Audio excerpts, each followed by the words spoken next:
Contentos este día por estar juntos, por estar reunidos en el nombre del Señor.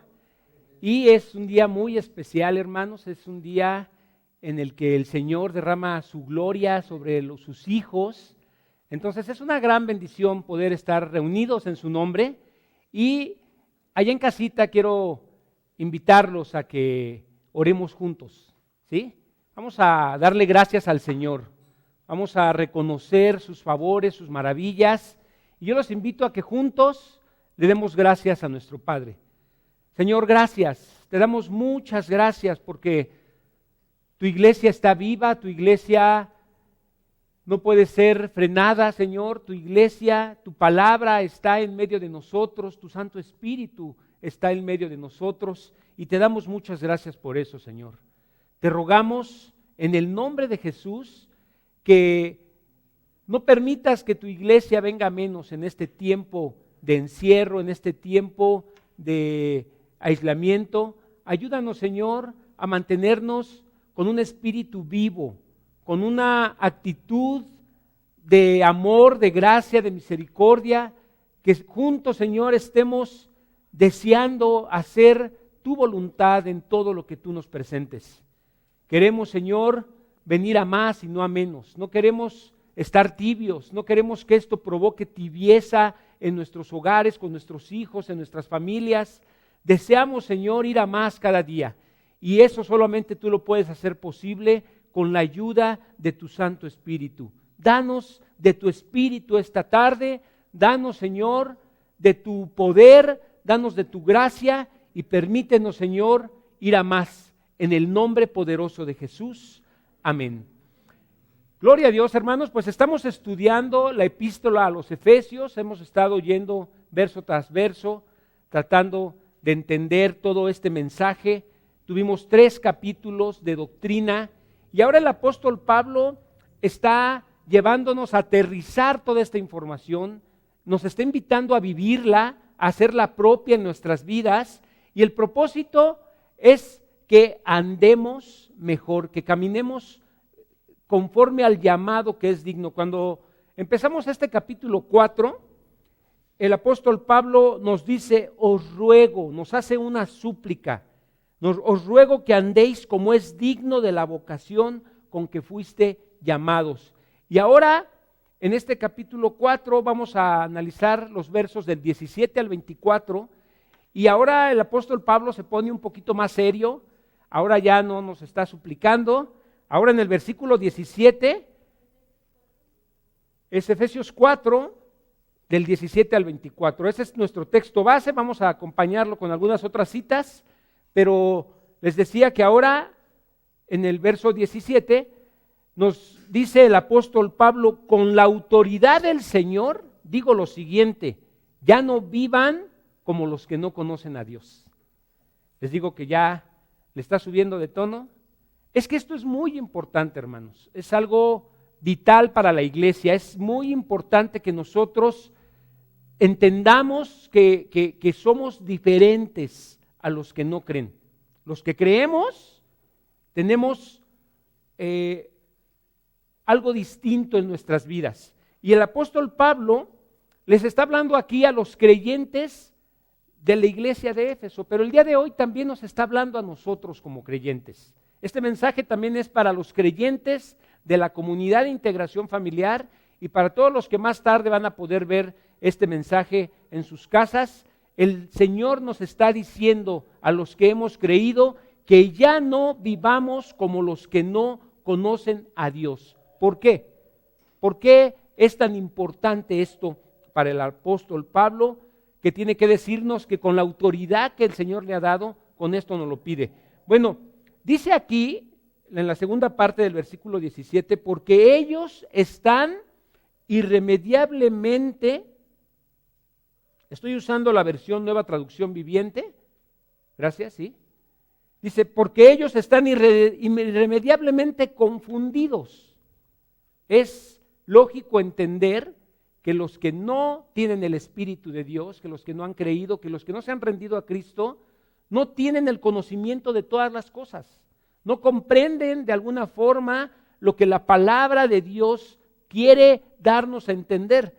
Y la nueva traducción, la traducción lenguaje actual dice, viven de acuerdo con sus tontas ideas.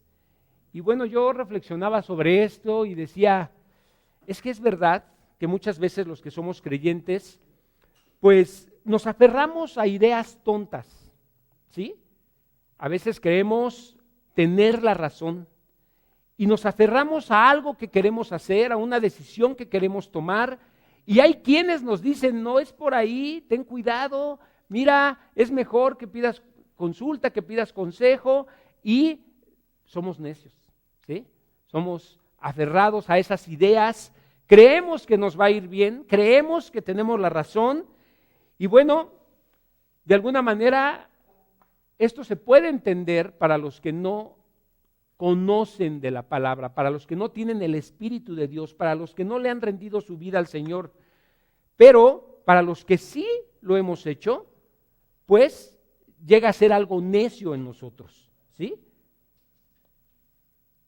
El versículo 18 dice, refiriéndose a los que no son creyentes, a los que no tienen al Espíritu de Dios, tienen la mente llena de oscuridad, vagan lejos de la vida que Dios ofrece porque cerraron la mente y endurecieron su corazón hacia Él. Tienen la mente llena de oscuridad. ¿Qué está diciendo? Que no tienen luz. Y cuando no hay luz, pues no hay seguridad de dónde vamos a tientas, no tenemos la certeza de lo que está frente de nosotros.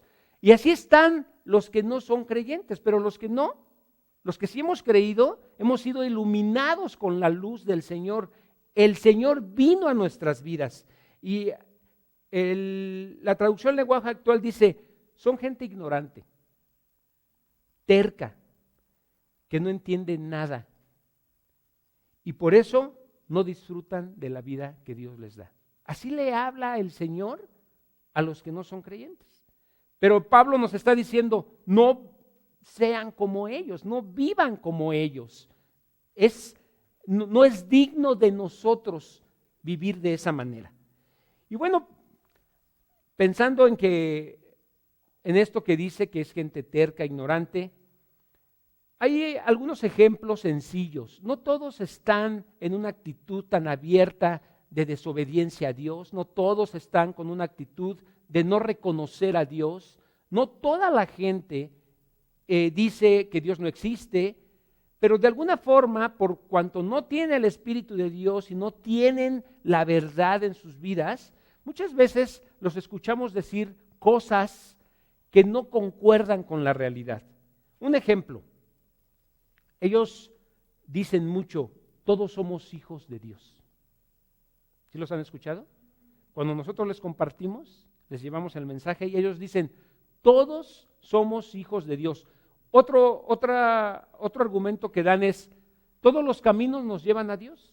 Y todos los que hemos leído la palabra, todos los que hemos recibido de alguna manera la revelación del Señor, sabemos que esto no es cierto, que solamente son hijos de Dios los que han rendido su vida a Cristo, lo que les han invitado al Señor a vivir en su corazón, esos son tomados como hijos, los que le creen al Señor, los que lo obedecen. Entonces, cuando alguien que no es creyente, entonces, ¿quién es el padre de los no creyentes? ¿Sí? En Juan 8:44, el apóstol Juan le dice a los judíos, ustedes son de vuestro padre el diablo, ¿sí? Los deseos de vuestro padre el diablo quieren hacer. Entonces, aquí está muy claro. Otra cosa que argumentan los no creyentes cuando nosotros nos acercamos a ellos para compartirles que la salvación es un regalo, ellos dicen, la Biblia dice, ayúdate que yo te ayudaré. No es algo... Y les decimos, oye, pero eso no dice la Biblia. No, sí dice, muéstrame en dónde. Ya no me acuerdo dónde, pero sí dice, ¿no? Y bueno, miren, ahorita nos da risa, pero yo estuve así. Yo podía leer y ni por aquí me pasaba la verdad, ¿sí? Estaba ciego a esas cosas, no las comprendía, era algo que no me dejaba ver, había una venda en mi espíritu, en mis ojos, que no me permitía ver la verdad, la realidad de lo que la palabra de Dios nos muestra. Yo lo podía leer, me lo podrían explicar y no lo entendía, no lo comprendía. ¿Sí? ¿Por qué? Porque los creyentes tenemos el Espíritu de Dios, somos poseedores del Espíritu de Dios, que es el que nos revela todas las cosas. No es tu inteligencia, hermano. Yo sé que hay muchos muy inteligentes aquí, ¿sí? La iglesia de Dios está compuesta, el Señor nos ha bendecido con muchos dones y con muchas cosas, pero estas cosas solo, las verdades de Dios solamente las podemos comprender por la revelación del Espíritu Santo. La palabra de Dios. Yo mucho tiempo leí la palabra de Dios. Y cuando la leía, me sentía más confundido. No la comprendía.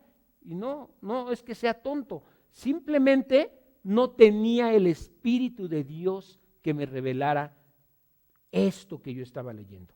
Entonces, de alguna forma, los que no son creyentes no entienden la sublime salvación que el Señor nos dio por gracia. No la comprenden, ¿sí? No comprenden que hemos sido bendecidos con toda bendición espiritual en los lugares celestiales en Cristo Jesús. Es algo que no puede ser aterrizado a sus vidas. Y bueno, pero los creyentes, en los creyentes no es así. Tú que has creído, tú que has oído la verdad, tú que has recibido al Espíritu Santo, tú que has tenido ese sello del Espíritu Santo, bueno, en ti esto no es una justificación, ¿sí? John MacArthur dice, una naturaleza cambiada demanda un comportamiento cambiado. Una naturaleza cambiada. Nosotros hemos recibido una nueva naturaleza.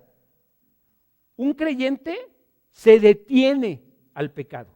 Y si no se detiene, por lo menos se siente muy mal cuando comete ese pecado. Se siente avergonzado, se siente muy incómodo, ¿sí? No te sientes a gusto cuando ofendes a Dios, cuando sabes que lo que el Señor te pide, no lo hiciste, desobedeciste, y entonces viene a ti una intranquilidad, viene una tristeza a tu alma. Pero fíjense lo que dice el versículo 19. Los no creyentes han perdido la vergüenza. Viven para los placeres sensuales y practican con gusto toda clase de impureza. Pero eso no es lo que ustedes aprendieron acerca de Cristo, nos dice Pablo. Nosotros como creyentes hemos aprendido una nueva manera de vivir, de comportarnos, de caminar. Nosotros los creyentes ya nos fue revelado la forma correcta de hacer las cosas. Versículo 22, desháganse de su vieja naturaleza pecaminosa y de su antigua manera de vivir que está corrompida por la sensualidad y el engaño. Es una invitación la que nos está haciendo Pablo. Bueno, más que una invitación, es una exhortación a que ya no vivamos de acuerdo a los deseos de nuestra carne. En cambio nos dice en el versículo 23, dejen que el Espíritu les renueve los pensamientos y las actitudes. ¿De repente te has sentido que tienes mala actitud? Yo sí he sentido que a veces tengo mala actitud, no tengo la actitud correcta, pero el Señor nos dice que el Espíritu les renueve las malas actitudes que hay en ustedes. En nosotros es posible. Podemos cambiar esas actitudes, esa molestia, ese enojo, esa insatisfacción a las cosas, a las decisiones. Nosotros podemos tener una actitud diferente. Solo porque somos hijos de Dios, tenemos esa capacidad de hacerlo por el Espíritu, ¿sí? Él es nuestro ayudador. El Espíritu que mora en nosotros nos va a permitir cambiar, mejorar, ser mejores. Pónganse la nueva naturaleza creada para ser a la semejanza de Dios, quien es verdaderamente justo y santo.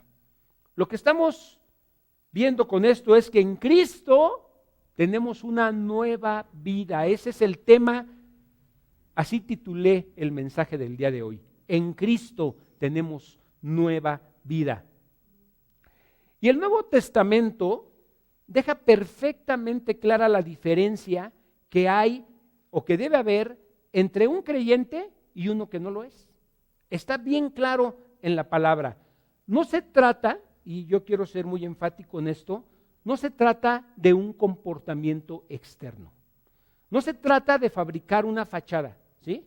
No se trata de aprendernos frases para ser aceptados y para que vean que sí soy cristiano. A veces el Dios te bendiga, hermanito, con una sonrisa. Eso no te hace cristiano, ¿sí? Eso puede ser algo que alguien que observa dice, pues aquí es así como se mueven, pues así los voy a tratar. Y puede ser aceptado, pero eso no significa que ya lo sea, ¿sí? Entonces, es algo más profundo, hermano. Mira, algo sucedió en tu interior, en lo profundo de tu corazón, en tus pensamientos, en tu voluntad, cuando tuviste un encuentro con Cristo, cuando le rendiste tu vida a Él, cuando reconociste lo que tú eras y las fallas que habías cometido, algo se produjo en tu interior. Dentro de ti hubo un cambio. Estabas muerto. Estábamos muertos en nuestros delitos y pecados y hemos nacido de nuevo. No es cualquier cosa, ¿eh? No es cualquier cosa esto que nos sucedió. Miren, todo esto que estamos viviendo, todo tiene que ver con la vida, ¿sí? Si te guardas en tu casa es porque amas tu vida, porque quieres estar seguro, porque no, ¿a quién le gusta enfermarse? A mí no me gusta enfermarme ni de gripa, mucho menos de COVID-19, ¿no? Entonces, todo esto, el guardarte, el ponerte un cubrebocas, el lavarte tus manos, el ser más cuidadosos con la higiene, tiene que ver con cuidar nuestra vida, ¿sí? Pero aquí está hablando de la vida eterna, no de una vida corta, sino de la eternidad con el Señor. La nueva vida que tenemos necesita estar dominada por la santidad y la justicia de Dios. Que Cristo sea el Señor de tu vida. Que Cristo reine en tu vida, en tu corazón, en tu familia, en tu matrimonio. Que Cristo reine en tu trabajo que desempeñas, en todas las actividades, en todas las áreas de tu vida. Debe reinar nuestro Señor Jesucristo, ¿sí? En el momento que Cristo viene a la vida de un cristiano, de un creyente, de alguien que lo acepta como su Señor, ¿qué creen que ocurre? Hay nuevas motivaciones, hay un cambio, ¿sí? Hay nuevos deseos, hay nuevo amor, nueva justicia, nuevas metas, nuevos pensamientos, nuevos propósitos. Hay un deseo por hacer lo bueno, ¿sí? Hay un deseo por ser amables. Hay una actitud para guardarnos puros, para mantenernos limpios, santos, consagrados al Señor. Segunda de Corintios 5:17 dice así: por lo tanto, si alguno está en Cristo, es una nueva creación. ¿Tú estás en Cristo? Di, yo soy una nueva creación. Las cosas viejas, amados hermanos, pasaron, todas son hechas nuevas. Si estamos en Cristo, no podemos ser los mismos que éramos antes, en otros tiempos, cuando Cristo no moraba en nosotros. Entonces, las cosas viejas pasaron, todas son hechas nuevas. ¿Es así? ¿Es así? ¿De verdad te sientes así? Qué bueno. Qué bueno para los que con toda certeza y seguridad dicen, sí es así. Mi vida ha cambiado, ya no es la misma de antes. Gloria a Dios, porque de eso se trata, ¿sí? Ahora, tampoco estoy hablando de ser perfectos, ¿sí? Porque nadie de los que están aquí, ni yo, somos perfectos, ¿sí? Empezando por mí. Todos estamos en un proceso de mejora. Todos estamos en busca de una transformación para hacer algo mejor. Todos nosotros, esta es la función de la iglesia. Nos reunimos, escuchamos la palabra, buscamos a Dios en oración, nos rodeamos de gente que piensa igual que nosotros, estamos rodeándonos de gente que nos ama con ese propósito, ¿sí? Porque sabemos que tenemos errores, sabemos que somos personas que nos equivocamos, que tenemos fallas y todos estamos aquí para mejorar, para ser mejores cada vez. Entonces, lo que significa realmente es que siempre debe haber en nosotros un deseo, un deleite, un anhelo por ser mejores. Eso solamente se puede producir en la vida de un cristiano, de alguien que ya le rindió la vida a Cristo. Hay un deseo continuo de mejorar. El Espíritu Santo pone ese querer como el hacer por su buena voluntad, de ir a más, de ser mejores, de cambiar, de dejar esas actitudes, de dejar todo lo que está mal, ¿sí? El pecado, hermanos, ya no es nuestro amo. Satanás ya no es nuestro padre, ahora es nuestro enemigo y es un enemigo que aborrecemos. Aunque venga a nosotros, nos atraiga, nos seduzca, no lo amamos, no lo queremos, ¿sí? Es el enemigo de nuestras almas, es un enemigo que aborrecemos. Y el anhelo entonces del creyente es obedecer a Dios. Por lo menos esa es la lucha diaria de cada creyente. Nuestra lucha diaria de no dejarnos vencer por el pecado que mora en nosotros, sino de ser mejores para Dios.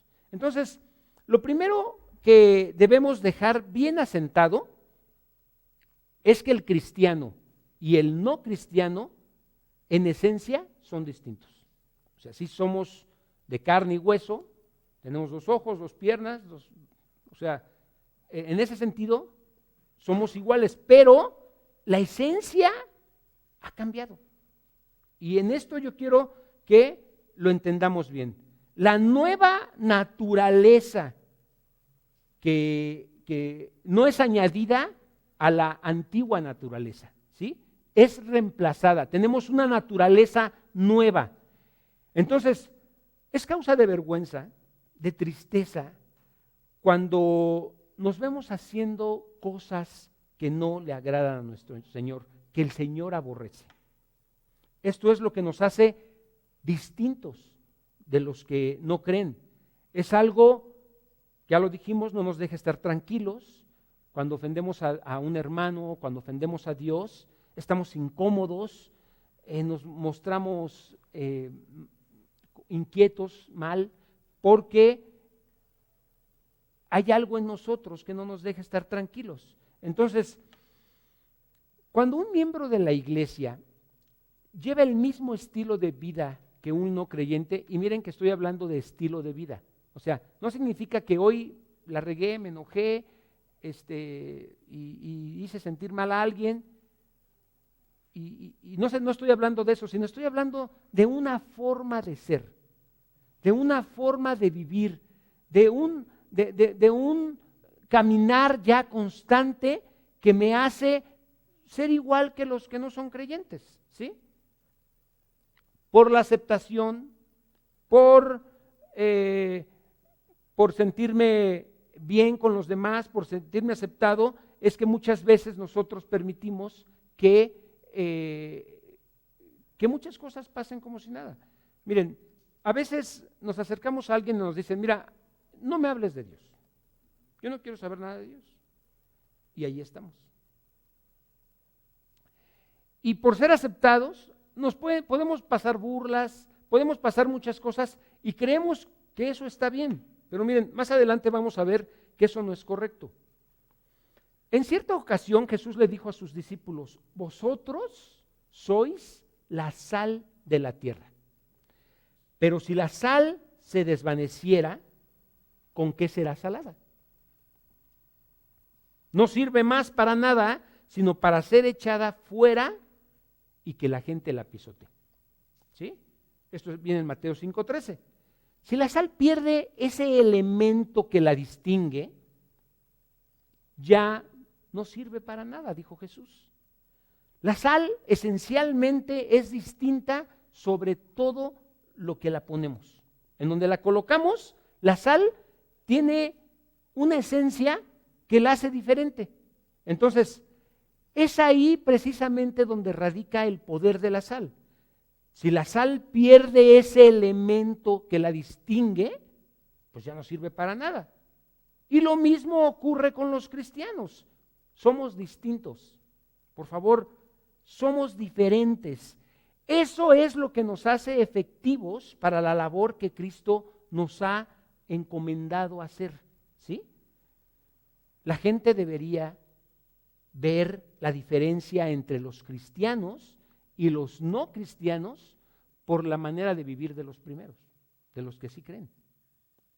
Entonces, cuando esa diferencia se hace menos obvia, hay algo que anda mal.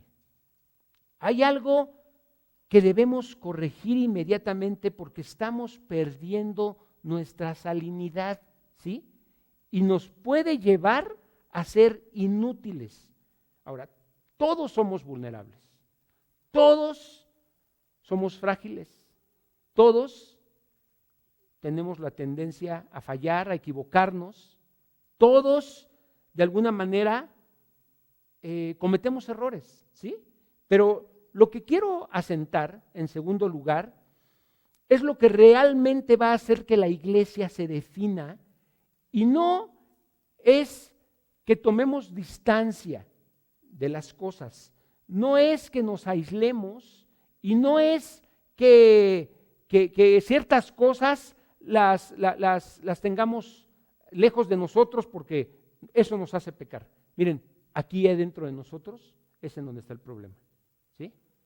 Mientras no haya una transformación, mientras no cambiemos desde lo profundo de nuestro corazón eso que está mal, en cualquier momento, aunque te alejes de donde te alejes, en cualquier momento eso que está en ti va a producir que vuelvas a cometer el pecado y que vuelvas a ofender a Dios. Entonces, no se trata de que estemos encerrados en una burbuja, que nos vayamos a vivir allá, como algunas religiones sí lo han practicado, que es un núcleo en donde se apartan, se aíslan del mundo para no contaminarse. No es así. Aquí adentro de nosotros está el problema. Entonces, desde aquí es donde debe venir esa transformación. Una de las cosas más importantes cuando nos convertimos, cuando rendimos nuestra vida a Cristo, es esa capacidad de dominio propio que el Señor nos da. Es esa capacidad de dominio que tenemos sobre todo lo que está cerca de nosotros. No solamente estoy hablando de tu familia, también estoy hablando de los vecinos que están a tu alrededor. Esa capacidad que tienes para influenciar a tus compañeros de trabajo, a tus compañeros en la escuela, ¿sí? Y aún sobre las cosas, pero hay una influencia, ¿sí? Una influencia, y esa influencia puede ser que la gente venga a Cristo o que las alejemos, ¿sí? Puede ser una influencia positiva o una influencia negativa, pero siempre va a haber una influencia de ellos hacia nosotros o de nosotros hacia ellos. Entonces, tomemos en cuenta esto. El Señor nos dice, nosotros somos la luz del mundo. ¿Sí? Y una lámpara, dijo Jesús, no se pone debajo de la cama. ¿Dónde se pone una lámpara? En el candelero, en lo alto, para que alumbre toda la casa. Y todavía nos dice el Señor, hagan brillar su luz delante de los hombres para que puedan ver las buenas obras de ustedes. Esto se lo dice a los creyentes, no se lo puede decir a la gente del mundo. Para que puedan ver las buenas obras de ustedes y alaben al Padre que está en el cielo. Esta es nuestra misión. Estamos diseñados, hermanos, para buscar positivamente a los que están perdidos, para influenciar en sus vidas, ¿sí? Cuando sin querer lo sagrado se empieza a convertir en algo común, en algo ordinario, es necesario corregirlo. Lo sagrado necesitamos corregirlo. Y miren, cualquier creyente, por tener el Espíritu de Dios, tiene acceso a la santidad. O sea, la santidad no es ser perfectos. ¿Sí? La santidad, lo que hizo Jesús en la cruz, fue con la idea de darnos esa oportunidad a los que éramos gente común y corriente, arruinada, a la gente que estábamos pasando por dificultades, por problemas, que estábamos en el hoyo, ¿sí? Él nos dio la oportunidad, por creer en Él, por recibir el Espíritu de Dios, nos dio acceso a la santidad. Entonces, la santidad no es una fórmula, la santidad no es una prueba a superar, ¿sí? La santidad es una relación, es tener una intimidad con el Señor. No tiene nada que ver con perfección. El camino de la vida espiritual comienza cuando aceptas que tu vida está de cabeza.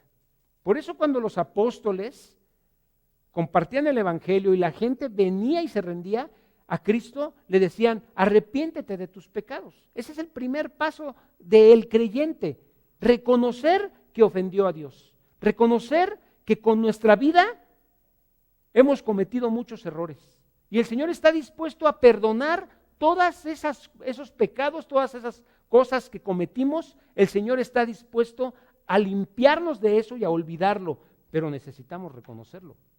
Si tú solo te enfocas en ser perfecto, en guardar una apariencia, en hacerle sentir a los demás que tú no tienes errores, que tú estás muy bien, eso es un engaño y no te ayuda.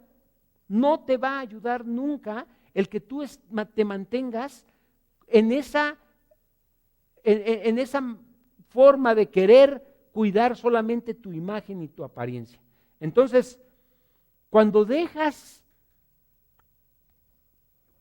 que Jesús empiece a trabajar en tu vida, en tu matrimonio, en tu hogar, es porque tú ya le reconociste que lo necesitas, que tú no puedes, que tú estás incapacitado para hacer las cosas.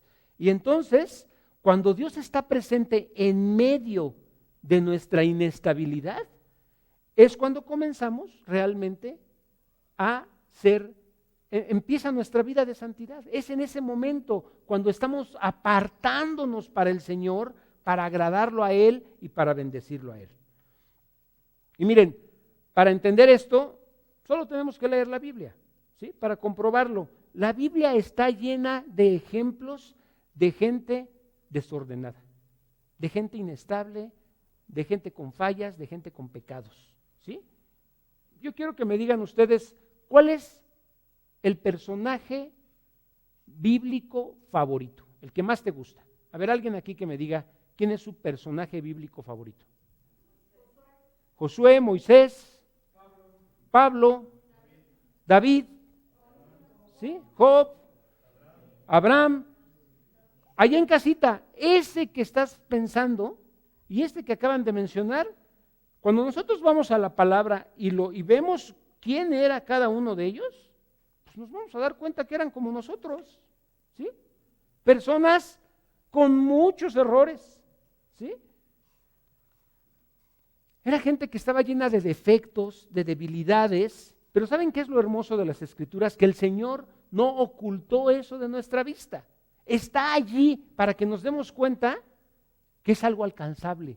Nosotros podemos ser mejores, nosotros podemos llegar a esa estatura a la que llegó Moisés, a la que llegó José, a la que llegó Abraham, a la que llegó cada uno de ellos, ¿sí? Porque ellos eran como nosotros, gente vulnerable, gente con fallas, con errores, y nosotros estamos en la misma condición, ¿sí? Sí, eran hombres que amaban a Dios, eso es cierto. Sí eran personas muy valientes, eran personas leales, eran personas apasionadas, eran personas que estaban comprometidas con el Señor, sí, pero a su vez, muchos de ellos, por ejemplo, eran asesinos, adúlteros, gente que robaba, gente inestable. Entonces, así eran los personajes del Antiguo Testamento y también los personajes del Nuevo Testamento. Era gente corriente. ¿Perdón? Yo mismo, ¿sí? Gente corriente, gente, eran perdedores, ya no tenían, no se les veía un futuro, ¿sí? Muchos de ellos eran tramposos, eran acusadores, impulsivos, egoístas, eran haraganes, desleales. Así eran los que andaban con Jesús. La verdad es que podemos ver, por ejemplo, en los apóstoles, que cuando nuestro Señor muere, todos huyeron, todos lo abandonaron. Y de repente los vemos a todos allí, tristes, confundidos, no sabían lo que estaba ocurriendo. Todas las enseñanzas que el Señor les había dado, ¿dónde quedaron? No las comprendían. Pero ¿saben qué era lo hermoso de todo esto? Que todos ellos veían muy atractivo estar con Jesús. Era para ellos muy apasionante oírlo. Les encantaba estar cerca de Jesús. ¿Y saben por qué? Porque Jesús era una buena influencia para ellos. Él se sentaba a la mesa con prostitutas y pecadores, pero no se sentaba para embriagarse. No se sentaba para estar contando chistes y estarse bufando de los demás. El Señor no se sentaba para eso. Entonces, era gente que a pesar de sus errores, que a pesar de todas las fallas y de todos los fracasos que tenían, querían tener una relación con Jesús. ¿Sí? Porque Jesús los amaba. Porque Jesús era sincero con ellos. Y no era así con los maestros de la ley y con los fariseos. Ellos andaban. Se supone que ellos eran la gente más respetable, imagínense, la gente más respetable de la sociedad. Pero, ¿por qué nadie los quería imitar? Eran los que mejor vestían, pero nadie quería estar al lado de ellos. Por eso se ponían bien celosos, por eso se enojaban. Cuando veía que Jesús estaba rodeado de multitudes, ellos estaban por acá como diciendo, híjole, y yo que miren cómo estoy vestido y nadie está conmigo. Esa era la actitud que ellos tenían, los que supuestamente más sabían, ¿sí? Y otra cosa importante es que estos fariseos y estos maestros de la ley no querían saber nada de Jesús. ¿Por qué? Porque esta gente, supuestamente, que estaba preparada y que de alguna manera se había preocupado por conocer más de las Escrituras, ¿por qué no querían estar con Jesús? ¿Qué había allí? Fíjense, lo acusaban de ser un impostor, de ser alguien desagradable que no vestía bien, ¿sí? De ser un pobretón, un carpintero que no tenía recursos, que se juntaba con gente de lo peor. Eso era lo que ellos le señalaban. Pero miren, hermanos, no nos confundamos. Cuando el apóstol Pablo te dice que los creyentes debemos ser diferentes a los que no creen, no se trata de guardar una apariencia, ¿sí? No se trata de cuidar un comportamiento externo nada más, de hacer una fachadita.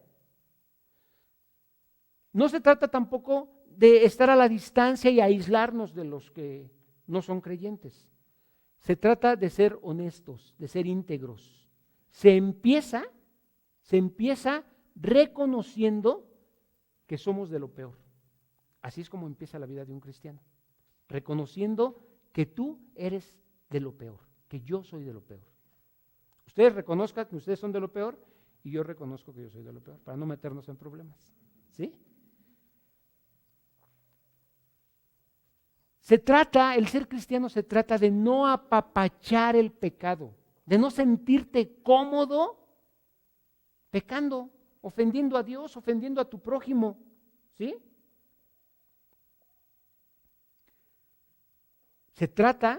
Un cristiano trata de detenerse, de frenarse cuando el Espíritu Santo le habla, le muestra, le hace sentir mal cuando algo está mal, ¿sí? Una persona que se equivoca y que es creyente se avergüenza, se siente mal, siente que le falló a Dios, tiene temor de Dios. Una persona que es creyente deja que lo confronten con su pecado. Entonces, en este sentido, es que nosotros debemos dejar de ser como los que no son creyentes, porque los que no son creyentes nada de esto tienen. ¿Qué hizo Jesús para atraer a la gente? ¿Y qué nos impide a nosotros seguir esos pasos de Jesús? Bueno, Jesús fue amigo de los pecadores, eso es cierto. No fue amigo de los maestros de la ley. ¿Y sabes por qué? Y esto es muy importante, fíjense. Jesús no fue amigo de los maestros de la ley y de los fariseos porque ellos no querían tener nada que ver con Jesús. Entonces, esto es un buen principio para que nosotros sepamos con quién sí estar y con quién no estar. Los que estaban con Jesús, los que lo buscaban, los que estaban allí con él, los pecadores que se reconocían necesitados y enfermos, que se reconocían que necesitaban de esas palabras que el Señor les estaba dando, esos eran los que disfrutaban estar con Jesús, los que anhelaban oírlo, disfrutaban de su compañía, ¿sí?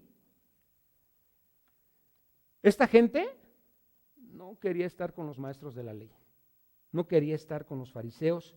¿Por qué creen? Porque ellos los hacían sentir peor de lo que ya eran, por su legalismo. Jesús desentonaba con muchas de las reglas que los maestros de la ley imponían, ¿sí? Él se sentaba a la mesa con prostitutas y pecadores, y cómo les molestaba a ellos. De ninguna manera ellos iban a hacer una cosa así, ¿sí? ¿Saben cómo veían a Jesús? Lo veían como un leproso. ¿Por qué lo veían como un leproso? Pues porque Jesús se acercaba a los leprosos, los tocaba. Ahora sí que rompía las reglas de sanitización y de sana distancia. Al Señor le valía, ¿sí? Y bueno, van a decir, pero era Jesús. Pues sí, era Jesús, pero justo esto que el apóstol Pablo nos dice es que ya no vivamos más como los incrédulos.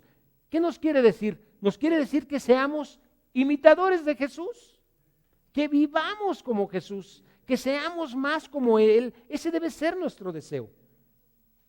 ¿Recuerdan cuando le llevaron a la mujer adúltera? ¿Sí recuerdan? Todo un show que armaron, ¿eh? Se pusieron de acuerdo, seguramente hasta le dieron una lana al que iba a estar con la mujer adúltera. Y le dijeron, mira, cuando lleguemos allí al momento, tú te pelas y no te vamos a agarrar. Esta trampa es para Jesús, ni siquiera es para la mujer. Y armaron todo esto y ya iban con piedras, ¿no? Ahí llevaban a la mujer y la trampota, todo eso orquestado que ya querían hacer ellos, porque iban por Jesús. Su intención era oír que Jesús se equivocara para apedrearlo. Pero no esperaban lo que el Señor les dijo. El que esté libre de pecado, que tire la primera piedra. Empezaron a soltarlas. Se empezaron a ir. Y al final se quedó solamente la mujer con Jesús. Jesús, que no tenía pecado, él sí estaba libre de pecado, le pudo haber dicho, ¿qué onda contigo? Pero no hizo eso el Señor. Le dijo, ¿quién te condena? Nadie, yo tampoco. Y me llama la atención esto que le dice: vete y no vuelvas a pecar. Entonces, hasta aquí a mí me surge una pregunta. ¿Por qué entonces seguimos pecando después de habernos convertido y de haber recibido al Espíritu Santo en nuestras vidas? ¿Por qué? ¿Por qué seguimos fallando? Vamos a Romanos 7. Vamos a leer los versículos del 14 al 25. Dice aquí el apóstol Pablo: el problema no es con la ley, porque la ley es buena y la ley es espiritual. El problema, como les decía, está en mí, aquí, en mi corazón. Ahí es en donde está toda la situación, porque soy demasiado humano y soy un esclavo del pecado. Realmente no me entiendo a mí mismo, decía Pablo, porque quiero hacer lo que es correcto, pero no lo hago. En cambio, hago lo que odio. ¿Alguien se ha sentido así? Yo me he sentido así. Pero si yo sé que lo que hago está mal, eso demuestra que estoy de acuerdo que la ley es buena. Versículo 17, entonces no soy yo el que hace lo que está mal, sino el pecado que vive en mí. Yo sé que en mí, es decir, en mi naturaleza pecaminosa, no existe nada bueno. Quiero hacer lo que es correcto, pero no puedo. Quiero hacer lo que es bueno, pero no lo hago. No quiero hacer lo que está mal, y eso es lo que hago. Ahora, si hago lo que no quiero hacer, realmente no soy yo el que hace lo que está mal, sino el pecado que vive en mí. He descubierto el siguiente principio de vida, dijo Pablo, que cuando quiero hacer lo que es correcto, no puedo evitar hacer lo que está mal. Amo la ley de Dios con todo mi corazón, pero hay otra ley, otro poder dentro de mí que está en guerra en mi mente. Hay una lucha, ¿sí? Hay una lucha. Eso es lo que quiero que... No estaba ahí Pablo, pues diciendo, no pasa nada, no importa. No, se nota, lo que está diciendo es que hay una guerra espiritual aquí en nuestra mente que nos está llevando a hacer lo malo, y nosotros nos estamos resistiendo por no hacerlo, porque sabemos que eso no es del agrado del Señor. Dice, ese poder me esclaviza al pecado que todavía está dentro de mí.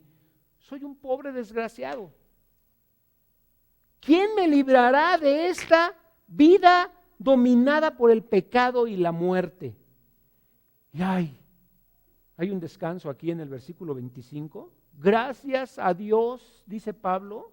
Así que, dice, gracias a Dios, la respuesta está en Jesucristo. Es Jesucristo el que nos permite y que nos ayuda a no pecar, a no ofender a Dios. Así que ya ven, en mi mente, de verdad quiero obedecer la ley de Dios, pero a causa de la naturaleza pecaminosa, soy esclavo del pecado. Entonces, lo que quiero decirles con esto es que el pecado sigue residiendo en nuestra carne, ¿sí? Pero no podemos decir que el cristiano tiene dos naturalezas. No tenemos dos naturalezas diferentes. Somos una nueva criatura en Cristo. Tenemos una sola naturaleza. El viejo hombre murió, ¿sí? Y el nuevo hombre vive. Ese nuevo hombre es el que está en ti. Entonces, no es la vieja naturaleza la que hace pecar a los cristianos. Es la vestimenta externa de la carne pecaminosa que tiene que morar todavía en nosotros un poco más de tiempo. Cuando nosotros estemos en la presencia del Señor, esta naturaleza de pecado no puede estar con el Señor. Nuestros cuerpos van a ser transfigurados, vamos a cobrar otra forma, ¿sí? Porque esto no puede heredar, esto que es corruptible, no puede heredar lo que es incorruptible, no puede estar en la presencia de Dios. Ok.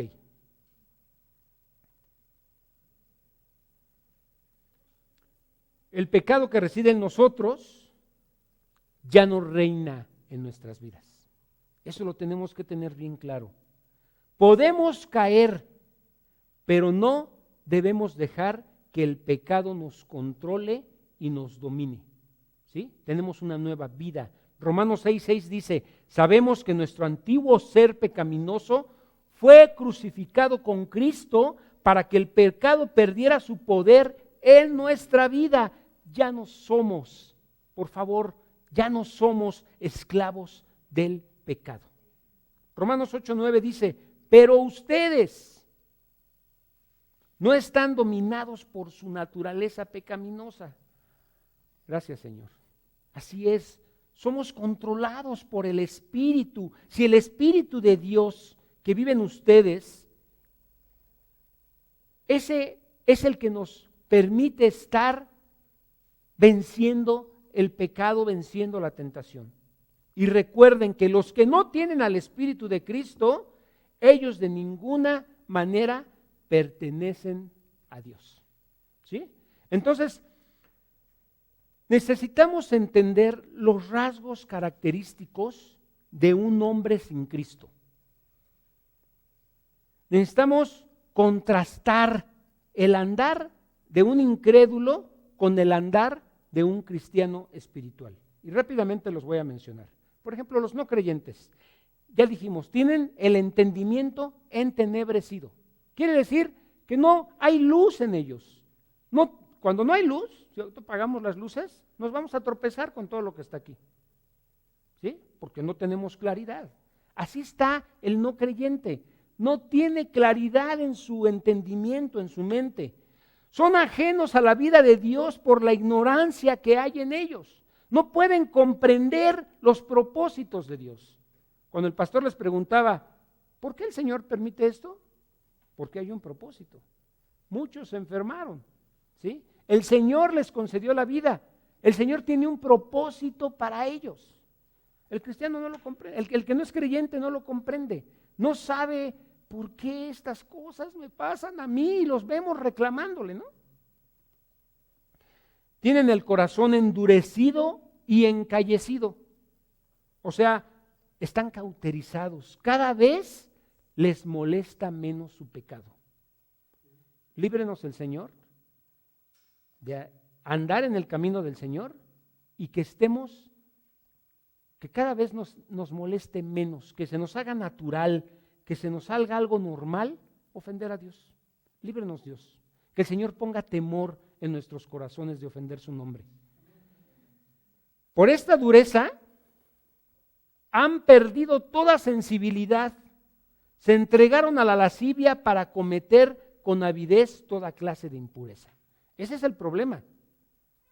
Empiezas a sentirte, pues que no pasa nada, pero eso va endureciendo tu corazón. Y cada día, cada vez, esa falta de sensibilidad del Espíritu de Dios, de la palabra de Dios, te hace que te vayas sumergiendo más en lo malo, ¿sí? Hasta que tu mente sea reprobada. Juan 3, 19 y 20 dice, esta es la condenación. Se basa en el siguiente hecho. La luz de Dios llegó al mundo, pero la gente amó más la oscuridad que la luz, porque sus acciones eran malvadas. Todos los que hacen el mal odian la luz y se niegan a acercarse a ella porque temen que sus pecados queden al descubierto. El cristianismo consiste en conocer, en confiar, en seguir y amar a una persona. ¿Quién es? Jesucristo, nuestro Señor Jesucristo. Este conocimiento de Jesucristo se va a traducir en un cambio en lo profundo de nuestro corazón, en una transformación en nuestra vida. Vamos a caminar de una manera diferente. El que ama al mundo se constituye enemigo de Dios. No hay dos versiones de cristianos. O amas a Cristo o amas al mundo. Si alguno ama al mundo, el amor del Padre no está en él. Eso dice Santiago. En la Guerra Civil Americana, muchos hombres fueron libertados de la esclavitud. Eran el mismo hombre, ¿sí? Esos hombres seguían vivos, libraron las batallas. Era el mismo hombre que cuando todavía eran esclavos. Pero ese esclavo que había en ellos había muerto. Eran libres. Tenían ahora la libertad de vivir de una manera diferente. Sin embargo, sucedió en innumerables ocasiones que por causa del hábito, fíjense bien, de la práctica y de la costumbre, muchos de esos esclavos continuaron viviendo en servilismo aun cuando ya no eran esclavos. Seguían comportándose como esclavos cuando ya eran libres. Lo mismo ocurre con el creyente. Nosotros hemos sido liberados ya. Entonces ahora debemos vivir como hombres libres. Vivan como lo que son, dice Pablo, hombres y mujeres libres. Despójense del viejo hombre como quien se quita una ropa inmunda y revístanse del nuevo hombre. Este es el corazón de la vida cristiana, hermanos. Ser libres en Cristo no es hacer lo que se te pega la gana. Ser libres en Cristo no es hacer lo que se te pega la gana. Eso es esclavitud todavía. Cristo nos hizo libres, ¿para qué creen? Para que obedezcamos a Dios, para que nos sometamos a su voluntad. Esa es la verdadera libertad cristiana. Ir renovándonos en el espíritu de nuestra mente, de nuestro entendimiento, de nuestras creencias, renovarnos de nuestras motivaciones. Pero es un proceso que no es algo que se da instantáneamente. Es un proceso que dura durante todo nuestro caminar con el Señor. Nuestro entendimiento es renovado en la medida que nosotros aceptamos la palabra de Dios, la vivimos, la ponemos por obra. Hay una nueva naturaleza operando en nosotros. Está dirigida por el Espíritu Santo. Ya no somos los que éramos. Ahora somos una nueva creación en Cristo para justicia y santidad de la verdad. Entonces, nuestro deseo es que como cristianos estemos luchando, estemos buscando, estemos no permitiendo que ese pecado nos controle, que ese pecado nos aparte de Dios, que ese pecado se nos haga una costumbre en nuestra vida. Los invito a orar, hermanos. Cierren sus ojos. Bendito Padre, que estas palabras despierten en nosotros este llamado que tú nos has hecho, Señor, a ser mejores, a vivir para ti. Que anime nuestros corazones para caminar bien, para ser mejores. Que este tiempo, Señor, en el que hemos estado aislados y no nos hemos visto, nos ayude a ser mejores, a valorar lo que tú nos has dado. Que los que van bien sigan adelante, que continúen fieles a ti, que sigan, Señor, caminando de tu mano como hasta ahorita lo han hecho.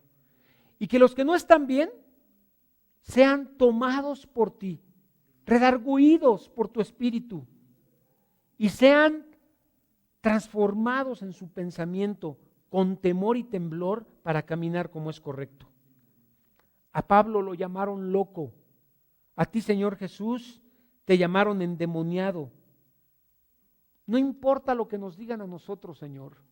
No importa que nos digan que somos unos fanáticos, no importa que nos digan lo que nos digan. queremos continuar, queremos seguir adelante. Te hemos creído a ti, Señor. Queremos depender de ti. Danos de tu Santo Espíritu, Señor, para vivir nuestra vida glorificándote a ti. Te lo pedimos en el poderoso nombre de tu Hijo Jesús. Dios les bendiga, hermanos.